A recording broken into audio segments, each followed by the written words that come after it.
ओम। हम पढ़ रहे हैं कलयुग के एकमात्र महर्षि दयानंद सरस्वती जी की जीवनी। नमस्कार साथियों, मैं हूं मनीष तंवर और आज हम पढ़ेंगे उनके जीवन का अगला भाग।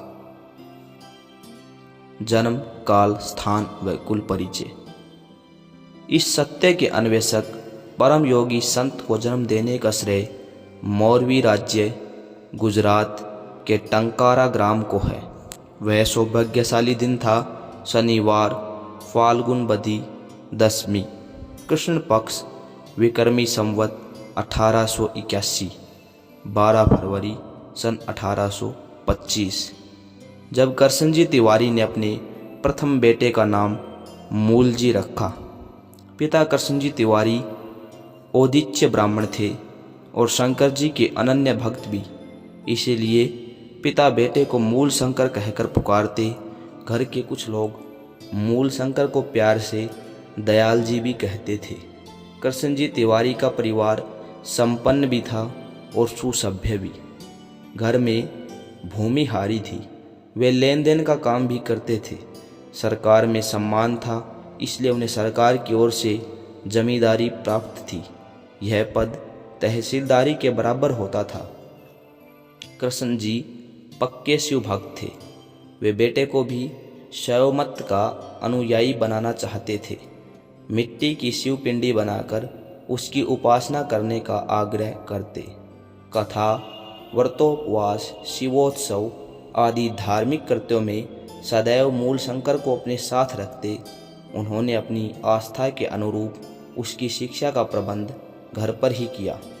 14 वर्ष की अल्पायु में ही मूल शंकर ने यजुर्वेद संहिता को कंठस्थ कर लिया था। रूपावली आदि व्याकरण के छोटे ग्रंथ पिता ने स्वयं ही बेटे को पढ़ा दिए थे।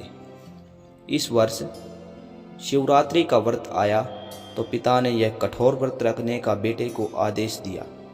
बेटा ऐसा करने के लिए उद्यत नहीं था। माता भी देर रात तक बेटे के भूखा रहने के पक्ष में नहीं थी, परंतु शिवानुयायी पिता ने किसी की एक नहीं मानी।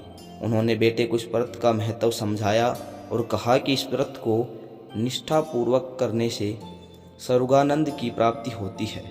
संपूर्ण रात्रि जागरण कर जो व्यक्ति शिव की आराधना करता है उसे परम सुख की अनुभूति होती है।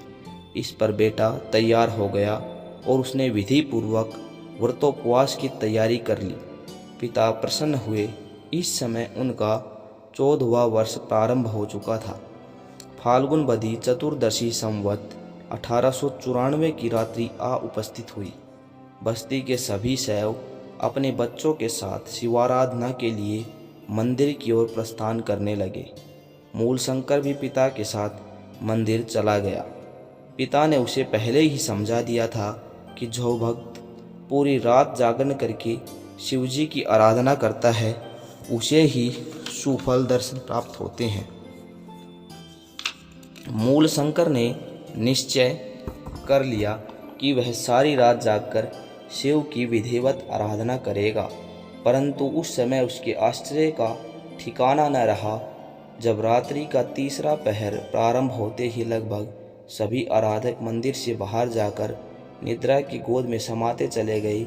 उसके पिता भी वहीं लुढ़क गए और खराटे भरने लगे, पर धुन का धनी मूल शंकर शीतल जल की सहायता से जागता रहा और विधिवत शिवाराधना में लगा रहा। सभी भक्त गहरी नींद में सो गए थे। अवसर पाते ही चूहे अपने बिलों से निकल आए और शिव पिंडी पर चढ़े प्रसाद का भोग लगाने लगे। यह सब देखकर पत्थर पूजा से मूल शंकर का मोह भंग हो गया। उसे निश्चय हो गया कि यह वह शंकर नहीं है जिसकी कथा उसे सुनाई गई है कि वह तो चेतन है, डमरू बजाता है, बैल पर चढ़कर यात्रा करता है, शत्रुओं के संहार के लिए त्रिशूल रखता है, परंतु यह शिव तो चूहों को अपने ऊपर चढ़ने से रोक पाने में भी असमर्थ है। ऐसा विचार आते ही उसने अपने पिता को जगा दिया और एक सीधा सा प्रश्न किया, पिताजी, यह कथा वाला ही शिव है या कोई दूसरा? पिता को उसके इस प्रश्न पर क्रोध आया।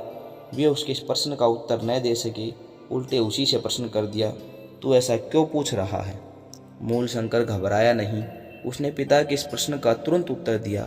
पिताजी, मैं यह प्रश्न आपसे इसलिए पूछ रहा हूँ कि जिस शिव जी की कथा आपने मुझे सुनाई है वह मनुष्य के समान चेतन है, परंतु यह शिव जो मंदिर में है वह अपने ऊपर चढ़ रहे चूहों को भी नहीं रोक पा रहा।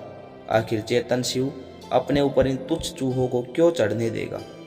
मूल शंकर की इस जिज्ञासा से कृष्ण जी की सारी नींद जाती रही। अब उन्होंने बड़े प्यार से उसे समझाना आरंभ किया। बेटे, महादेव जी कैलाश पर्वत पर रहते हैं। कलयुग में उनके साक्षात दर्शन नहीं होते, इसीलिए उनकी मूर्ति बनाकर आराधना करने से कैलाशवासी शंकर प्रसन्न हो जाते हैं। पिता के इस उत्तर से मूल शंकर की जिज्ञासा शांत न हुई।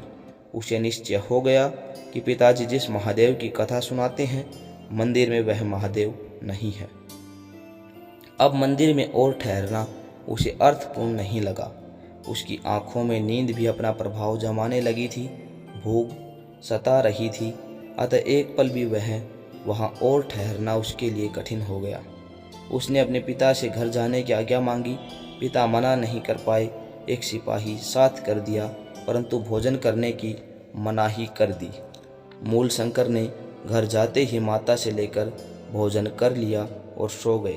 पिता जब प्रातःकाल मंदिर से घर लौटे तो यह जानकर बहुत नाराज हुए और उससे बोले, तूने बिना महादेव की उपासना के भोजन क्यों कर लिया?